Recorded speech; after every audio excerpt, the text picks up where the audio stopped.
Pemirsa, bus listrik kembali diuji coba secara resmi dengan menerapkan protokol kesehatan. Adanya bus listrik ini diharapkan dapat memperbaiki kualitas udara.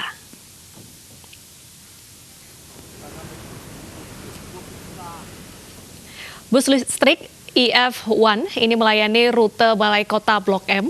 Ada 2 unit bus listrik BYD yang disediakan, yaitu bus single low entry tipe K9 dan bus medium tipe C6. Penumpang yang naik diwajibkan mengenakan masker. Pengelola juga menyediakan hand sanitizer agar para penumpang terjaga kebersihannya. Hingga bus listrik ini masih digratiskan bagi penumpang. Dicanangkan akan ada 100 bus untuk uji coba sampai akhir tahun. Dan diharapkan dengan adanya bus listrik ini membantu menjaga kualitas udara karena tidak menimbulkan polusi.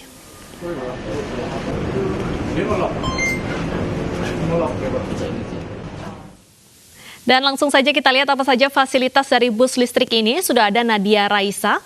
Ya, Nadia, apa yang membedakan bus listrik ini dengan bus Transjakarta pada umumnya? Ya Deta, sebenarnya tidak ada perbedaan yang cukup signifikan baik dari segi fasilitas ataupun kenyamanan antara bis listrik yang saya naiki ini dengan bis Transjakarta pada umumnya. AC masih tetap dingin, lalu juga untuk kenyamanan serta fasilitas masih tetap sama.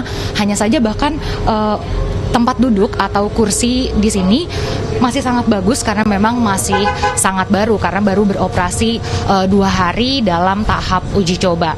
Nah, untuk bis listrik ini sendiri memiliki 2 jenis yang dioperasikan selama masa uji coba, yaitu yang pertama adalah single low entry tipe K9, yaitu bis yang saya naiki ini memiliki kapasitas hingga 25 orang.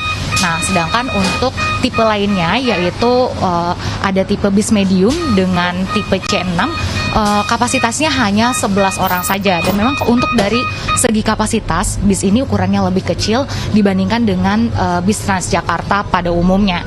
Untuk selain itu juga, di sini protokol kesehatan masih terus diterapkan. Penumpang harus menggunakan masker. Juga di sini disediakan hand sanitizer agar penumpang pun masih tetap dapat menjaga kebersihan dengan mencuci tangan. Dan untuk tempat duduk serta tempat berdiri diberikan penanda agar para penumpang pun tetap dapat berjaga jarak.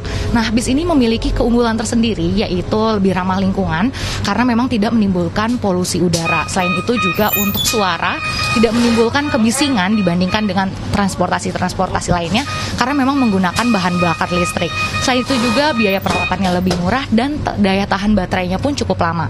Untuk bis yang saya naiki ini dapat menempuh jarak hingga 250 km sebelum harus mengisi ulang kembali atau mengecas. Nah, untuk pengecasannya sendiri, waktu yang diperlukan kurang dari 4 jam setiap harinya.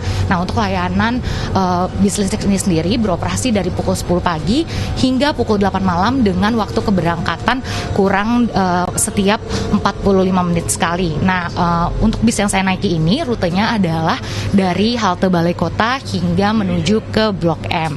Nah, untuk penumpangnya sendiri mengaku bahwa mereka sendiri cukup nyaman menaiki bis listrik ini karena memang juga ramah lingkungan dan juga tidak menimbulkan polusi suara maupun polusi udara yang sangat mengganggu. Selain itu, hanya saja mereka mengaku bahwa unit yang disediakan masih cukup terbatas, yaitu memang untuk saat ini dalam tahap uji coba hanya 20 unit saja, sehingga untuk waktu menunggu keberangkatan cukup lama, yaitu 45 menit. Diharapkan ke depannya unitnya akan ditambah sehingga waktu keberangkatan atau menunggunya juga lebih sebentar.